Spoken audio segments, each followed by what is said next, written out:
Olá, pessoal da turma Militar 1. Infelizmente, a gente não está junto hoje, mas minha aula vai chegar até vocês de alguma outra forma e a gente vai poder dar prosseguimento, certo? Bom, a aula de hoje a gente vai falar sobre o ciclo do ouro no Brasil colonial, né? Que vai começar no finalzinho do século XVII, 1695, e vai continuar durante todo o século XVIII, né? Como a gente já até comentou em aula, em outros momentos, no ano de 1800 a gente tem, quer dizer, o último anozinho realmente aí do século XVIII, a gente tem o último registro de mina de ouro sendo encontrada e começando a ser explorada, certo? Bom, para a gente começar essa conversa, a gente precisa mapear esse ouro, né? Eu já fiz o corte temporal com vocês, 1695 até 1800, e agora a gente tem que fazer o corte geográfico, tá? Isso aqui é um mapa do Brasil da época, né, que a gente está trabalhando, e essas áreas aqui em amarelinho, né, aqui em torno do Rio São Francisco, aqui nessa região aqui de São João del Rei, Vila Rica, Sabará, em Minas Gerais, e uma região mais interiorana, vão ser as regiões onde o ouro vai ser minerado nesse momento aqui. A gente sabe que hoje existem outras fontes auríferas no Brasil, né, mas nessa época, esse é o ouro que vai ser encontrado pelos nossos exploradores, né?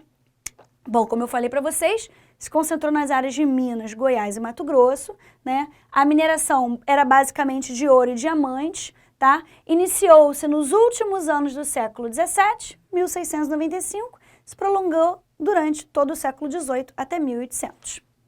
Bom, aí a gente vai precisar fazer uma desassociação, né, dos tipos de mineração. Mineração, na verdade, até a palavra mineração já não é exatamente adequada, porque mineração se refere a um dos tipos de exploração do ouro brasileiro, certo?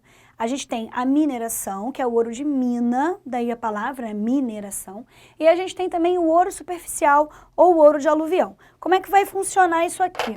Da seguinte forma, né? A gente tem o desgaste a partir da erosão de algumas rochas, e a gente tem que entender que o ouro ele está sempre afixado nessas rochas. Então, conforme a erosão ela vai acontecendo, né, e partículas dessa rocha vão erodindo, vão se soltando, vão caindo, às vezes vem água da chuva, leva essas partículas, por exemplo, para o leito de um rio, junto com as partículas de rocha, o ouro está preso, ele vai junto, né? Então, esse ouro que vai erodindo, né, com o passar sei lá, das centenas de anos ou dos milhares de anos, aí o professor de geografia vai conseguir precisar para vocês um pouco melhor, mas conforme essa erosão vai acontecendo, esse ouro vai se acumulando no leito dos rios. Como essas rochas, essas pedrinhas, elas são pesadas, não é muito comum que elas corram junto com a água dos rios, então elas ficam meio que paradas ali, a água vai rolando.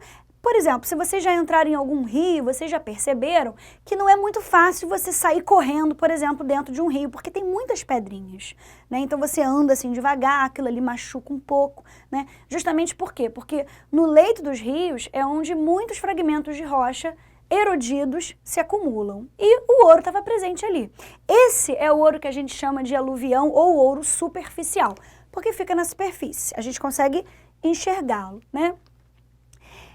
Esse ouro ele era extraído sem muita tecnologia, aliás, sem utilização de tecnologia nenhuma, né? A única coisa que as pessoas usavam era esse instrumento aqui, chamado de bateia, tá? Que funcionava mais ou menos assim, como se fosse uma peneira, só que ela não era toda furada, ela tinha um único furinho, como se fosse um chapéu de chinês, no vértice desse chapéu um único furinho, né? Por quê? Os caras pegavam essa bateia, enfiavam ali no leito dos rios, aí via água, obviamente, e muitas pedrinhas, e sob a luz do sol, eles ficavam girando aquilo ali. As pedras iam rodando, rodando, rodando, e eles observando. Se algo chamasse atenção com relação ao brilho, eles pegavam, paravam imediatamente e verificavam se era ouro ou não, certo? Se fosse ouro, guardava e continuava procurando por mais ouro. Mas a gente entende que isso não é exatamente tecnologia, né? Se você tem uma bateia, você consegue garimpar, né, esse ouro superficial. Bom, isso significa que qualquer um da colônia, até fora da colônia, poderia garimpar e enriquecer. E aí a gente tem que dar uma pausa. A gente tem que pensar no seguinte. não é que o cara vai encontrar, vai garimpar esse ouro de aluvião aí, nessas condições, e imediatamente ele vai ficar podre de rico. A gente precisa contextualizar um pouquinho isso, tá? É claro que o ouro ele vai provocar alguma mobilidade social para o cara vai conseguir melhorar um pouco de vida se ele investir essa grana e tal, mas não vai resolver a vida dele, ele não vai virar elite de repente. O ouro superficial, ele não permite um grande enriquecimento. Então isso é muito interessante a gente parar para analisar, porque daqui a pouco a gente vai comparar o ouro superficial com o ouro de mina, tá? Até coloquei isso aqui para vocês, lembrando que esses slides já até estão no grupo, mas eu posso enviar novamente para que vocês tenham acesso a eles. Ou seja, o ouro de aluvião, qualquer um da colônia podia garimpar, dava a possibilidade de ascensão social. Aí a gente vai lembrar da aula passada, que a gente falou um pouquinho de pecuária, e eu mencionei para vocês o seguinte: apenas 2 atividades no Brasil colonial eram passíveis, né, de provocar ascensão social. O garimpo do ouro, nesse caso aqui que a gente está vendo hoje, e a pecuária, tá? Apenas essas 2. A pecuária, por aqueles motivos que a gente já trabalhou, e o garimpo do ouro, porque o cara podia investir aquilo ali em algum lugar e poderia enriquecer. Bom, essa modalidade de garimpo também pode ser chamada de lavra ou faiscação. Isso aqui é bastante importante, tudo bem? Uma coisa interessante, geralmente as pessoas mais pobres que queriam garimpar, elas se dedicavam a esse tipo de garimpo. Por quê? Porque o ouro de mina vai ser um ouro muito mais difícil, né, de ser garimpado, ele está no interior da rocha, então você precisa, sei lá, abrir uma espécie de um túnel, você precisa perfurar essa rocha, você precisa contratar uma mão de obra especializada nas técnicas de perfuração de rocha, você tem que ter ferramentas para que aquela rocha seja perfurada. É um tipo de garimpo muito perigoso, então o dono da mina, ele não vai querer se enfiar ali. Ele vai contratar escravos, por exemplo, para fazerem esse trabalho, né? Então, assim, o tipo de garimpo de ouro de mina só podia fazer quem tinha grana, porque você tem todo o investimento, como eu mencionei. Agora, quem não tinha grana, era esse tipo de ouro aqui. E é interessante porque é justamente esse tipo de ouro aqui que não permite grandes enriquecimentos, ou seja, o que eu estou querendo dizer com isso tudo? Por mais que o ouro provoque mobilidade social, por mais que o ouro superficial provoque mobilidade social, ainda assim a gente vai entender que a elite vai se manter como elite e o pobre vai se manter como pobre. Então essa estrutura, essa estratificação social presente no Brasil colonial, ela vai se manter. Tá? Isso é bastante interessante da gente pensar. Então deixa eu só prosseguir aqui com os slides, para a gente poder falar do ouro de mina agora. Bom, ouro de mina vai ser o ouro presente no interior das rochas. Aqui sim a gente vai usar a tecnologia, como as técnicas de perfuração de rocha que eu mencionei. A mão de obra especializada, ou seja, quem domina essas técnicas, e também a mão de obra escrava africana, tá? Porque as condições de trabalho são com muito risco, a gente não tem exatamente aí, né, artefatos de segurança e tudo mais, o cara simplesmente se enfia lá no buraco com a picareta e começa a retirar o ouro da rocha. Então aquilo ali, ele pode abrir uma rachadura, aquilo tudo pode desabar, ele pode morrer soterrado, por exemplo, tá? A mineração, ou seja, esse tipo de garimpo que a gente já vai chamar de mineração, requeria investimento, como eu disse. Desse modo, nem todos poderiam executá-la. Isso é muito interessante, tá? Então, lembrando, ainda que o ouro provoque mobilidade social dentro do Brasil colônia, a gente mantém essa regra de que a organização geral dessa colônia, elite e camadas baixas da sociedade, elas vão se manter cada uma no seu lugar. Elite em cima, camadas baixas embaixo. Mesmo que o cara melhore um pouquinho de vida, mesmo que tenha uma certa mobilidade social dentro das camadas populares, o cara ainda não vai ser elite, certo? Isso é bastante interessante também da gente pensar. Bom, fluxo de extração do ouro, né? Coisa que eu já havia mencionado para vocês. Acho que eu acabo dando spoiler da minha própria aula, né? Mas tudo bem. A gente tem esse gráfico aqui, meio tosco, porque fui eu que fiz, né? Qualidade de ouro extraído, quantidade de ouro extraído, né? Ia crescendo e a passagem do tempo, né? Em 1695 a gente começa com essa extração. A extração ela vai crescendo conforme o tempo vai passando, crescendo. Chega em 1750, exatamente na metade do século, a gente tem o maior número registrado de minas exploradas, né? De áreas de garimpo também mapeadas. Daqui a pouco a gente vai entender como esse mapeamento funcionava. E a partir de 1750, a gente sabe que o ouro é um recurso mineral, né, que não é renovável, então ele começa a entrar em decadência. É muito interessante porque para a coroa portuguesa, essa decadência, ela era fruto do contrabando. Só que assim, é claro que o contrabando acontecia, mas o contrabando acontecia do início até o fim. O contrabando não passou a acontecer a partir de 1750. Então esse declínio, ele não é por conta do contrabando, mas a coroa portuguesa não lidava com o fato de que o ouro estava se esgotando. Então a coroa portuguesa vai ter um momento que a gente vai perceber que a coroa portuguesa ela vai começar a endurecer a fiscalização, a coroa portuguesa vai começar a ficar de olho, a ficar mais neurótica por conta disso, vai prestar mais atenção porque o ouro está se esgotando, né? E ela vai culpar os colonos por conta disso. E assim, inclusive, isso vai ter a ver com o processo de Inconfidência Mineira de 1789, que a gente vai ter numa aula mais para frente, né? A gente vai falar sobre os conflitos emancipacionistas e a gente vai falar um pouquinho disso. Vai ter a ver com esse momento aqui, então guardem isso aqui na memória de vocês, certo? Prosseguindo então. Essa é a parte mais importante da aula, né? São as consequências da mineração para a colônia. A colônia portuguesa, gente, finalmente tem ouro. Na aula passada a gente até falou sobre os bandeirantes, né? E a gente viu que como os bandeirantes foram os caras que descobriram essas minas de ouro, eles são heroicizados, né? Eles são colocados num patamar de muita importância, porque afinal de contas foram eles os caras que encontraram aquilo que desde o início da presença portuguesa, desde o primeiro português que botou o pé no território brasileiro, o que esse cara quer? Ouro. E finalmente esse momento chegou, né? Então a colônia, colônia que nunca teve grande importância para Portugal, ela vai passar a ser a menina dos olhos de Portugal, do rei de Portugal, vai ser a principal colônia portuguesa nesse momento. É importante também a gente lembrar que nesse momento Portugal, com o comércio de especiarias lá com o Oriente, né, já está entrando numa franca decadência. Então é um momento muito bom para Portugal, esse momento, né,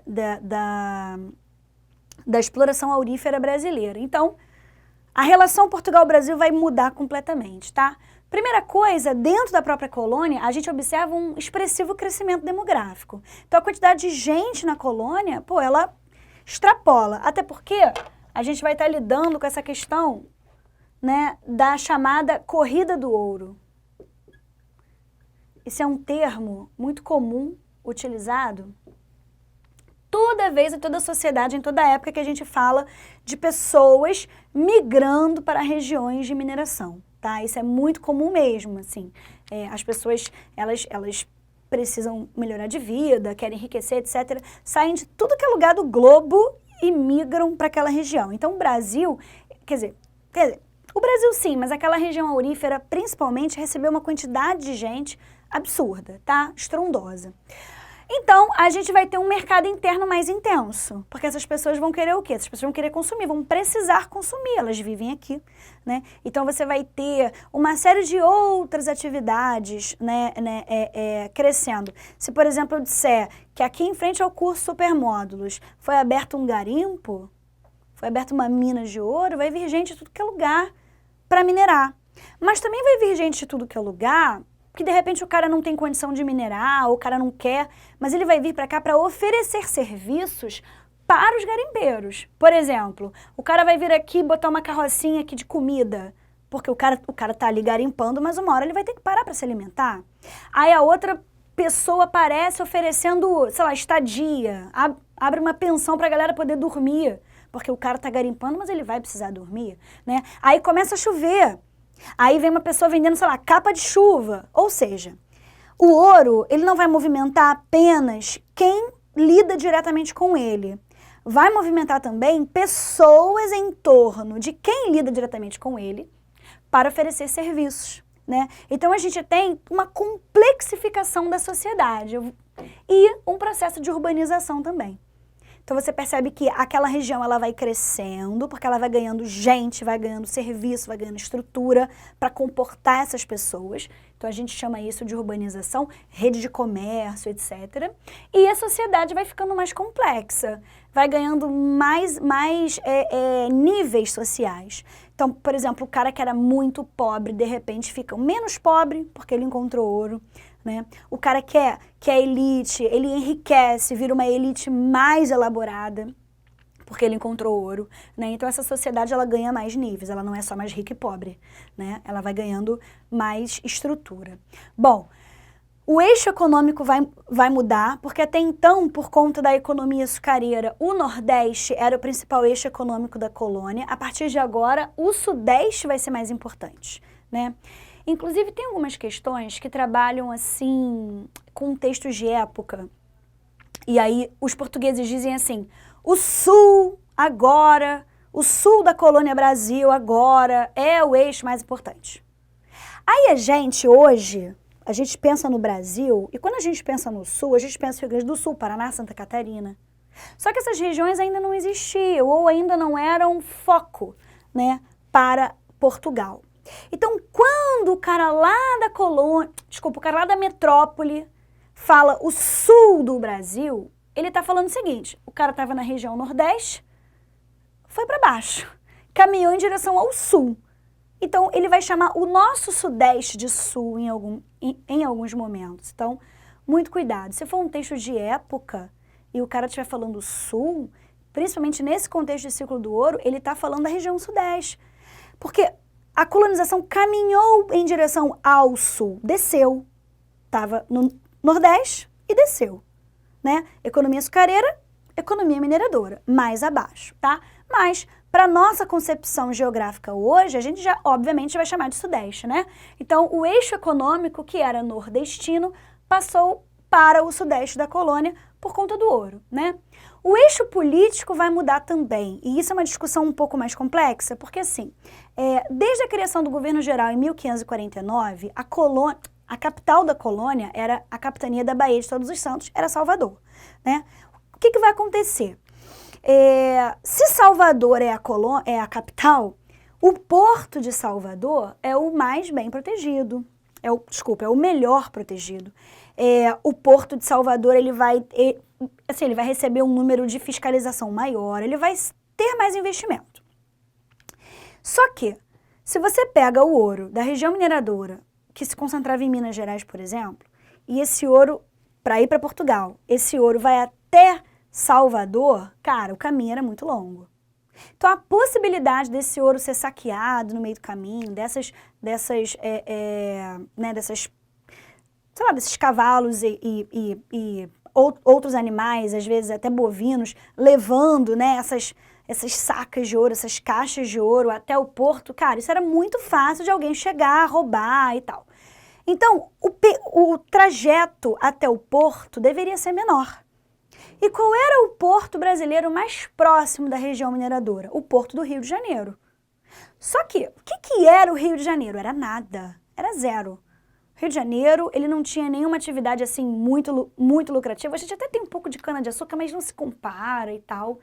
Então, assim, temos que investir no porto do Rio de Janeiro, porque ele vai ser o porto do ouro. Assim, inclusive, que ele foi chamado. Beleza. Então, eu vou investir no porto de Salvador, porque é a capital, eu preciso manter sempre protegida. Eu vou investir no porto do Rio de Janeiro, porque vai receber ouro. Então, eu vou ter investimento em 2 portos. O que a coroa portuguesa vai pensar? Não. Eu vou passar a capital para o Rio de Janeiro, assim eu já vou investir no porto do Rio mesmo, então esse porto vai poder receber o ouro de maneira bem equipada. Então a gente tem o eixo, a mudança do eixo político, né? Que a capital deixa de ser Salvador e passa a ser o Rio de Janeiro. Até coloquei aqui para vocês. Uma vez que o porto do Rio, que passa a ser chamado de Porto do Ouro, vai receber todo o ouro tributado que era enviado para Portugal. Então, não é só uma mudança econômica, é uma mudança política também. Obviamente, para a gente poder se caminhar aí mais para o final, né? A gente entende que a opressão da metrópole sobre a colônia vai crescer e muito, né? Agora o Brasil tem ouro, opa, peraí, a relação mudou, finalmente o Brasil tem ouro, então agora eu vou lidar com o Brasil da maneira que ele precisa ser lidado, né? Eu vou oprimir, eu vou fiscalizar, eu vou ficar mais perto, eu vou ficar mais de olho, porque o Brasil acabou de se tornar a principal colônia de Portugal, certo? Então aqui a gente tem uma imagem que mostra a Vila Rica, né, no século XVIII, um crescimento muito grande, uma urbanização muito grande, né? Hoje em dia a gente conhece esse lugar como Ouro Preto, tá? Deixa eu passar aqui, próximo slide, para a gente poder falar dessa opressão metropolitana sobre o Brasil. E aí a gente vai trabalhar assim, essa parte aqui como a parte final da aula, tá? Bom, a primeira coisa que se fazia, e eu não vou seguir essa ordem não, tá? Eu vou seguir uma ordem que, para mim, eu acho que de repente fica mais fácil a compreensão de vocês. A primeira coisa que se fazia, quando você queria garimpar, era procurar a intendência das minas. A intendência das minas vai ser um posto, né, da coroa portuguesa. Existem algumas intendências das minas em toda, assim, espalhadas aí pela colônia, tá? Ela não vai ficar, não é propriamente única. Eu vou procurar esse lugar e eu vou dizer o seguinte, olha, eu quero garimpar. E aí o funcionário, ele vai abrir um mapa na minha frente e ele vai me mostrar quais são as áreas de garimpo possíveis. E ali eu vou perceber, bom, se eu tenho dinheiro para investir, eu vou procurar um local de mina aurífera, né? Se eu não tenho dinheiro, eu vou procurar um lugar aí com presença de rio e tudo mais, porque eu vou ter que fazer o garimpo superficial.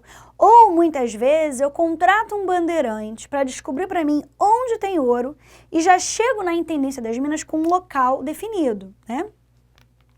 E aí, as datas vão ser distribuídas. O que são datas? São esses locais estabelecidos pela coroa portuguesa próprias para ocorrerem o garimpo, certo?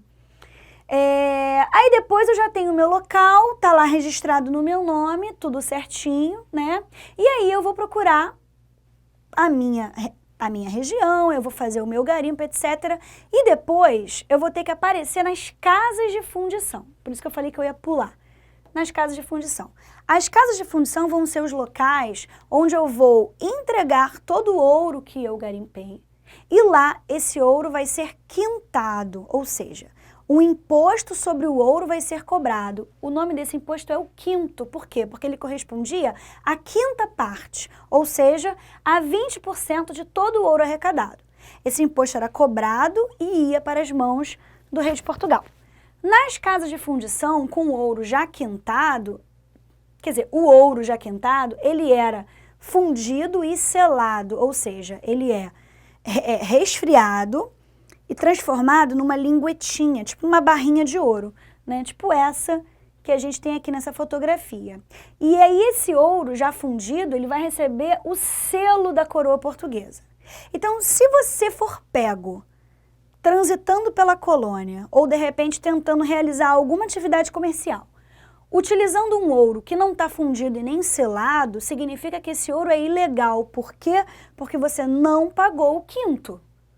Quando você apresentava esse ouro fundido e selado, olha, eu já paguei o que eu devia, então esse ouro aqui é só meu mesmo, porque já tem aqui o selo da coroa portuguesa e outros elementos, como a gente pode ver, né? Trazia o número da data, trazia o ano que ele havia sido fundido, né? As iniciais do cara, né, que é dono daquele negócio ali que a gente vai chamar de ensaiador, toque correspondente a 23 quilates e 3 grãos, nesse caso aqui, ou seja, quanto vale esse ouro, né? Peso, né? Ou seja, quanto ele pesava, né? E aqui o escudo, obviamente, da coroa portuguesa, certo? Então a gente entende, né, que havia uma fiscalização, mas a gente também entende que essa fiscalização é muito falha.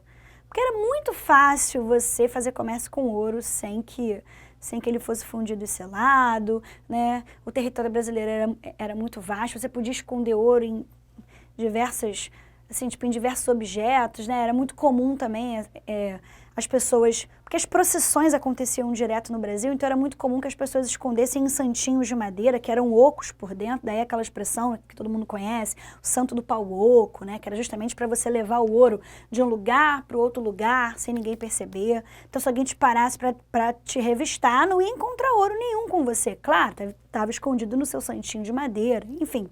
Né? Então, era muito fácil. E era muito falho também, por quê? Como é que o cara que não tem dinheiro nenhum, de repente tem uma barrinha de ouro.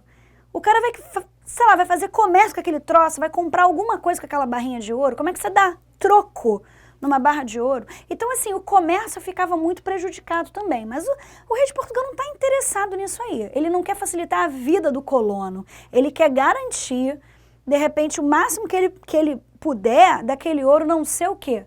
Transviado, né? Para que aquele ouro não acabe saindo aí, né, sobre o seu controle, saindo do seu controle, certo?